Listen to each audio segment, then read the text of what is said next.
Okay, I'll just show you how to stream music through the Bluetooth audio system in this 2019 VW Passat. First of all, we go to iTunes. We'll just click on that. On there, you'll see there it's playing. It's got VW there.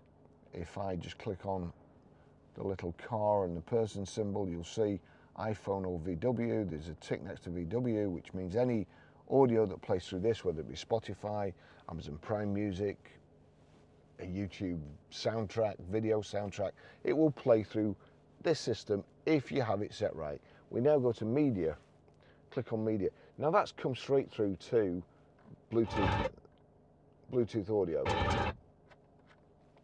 But just to show you, you've got here, again, if I take my hand away, you can't see anything really that means anything to you. But if I put my hand closer, you've got source, selection, previous. So if I go on source, what I can do is knock auxiliary on. So if we go back to, we click play, this will play through this sound system, but it's not doing, it's turned up, it's not playing. We go to media, we go to source, we go to Bluetooth audio, and then it plays.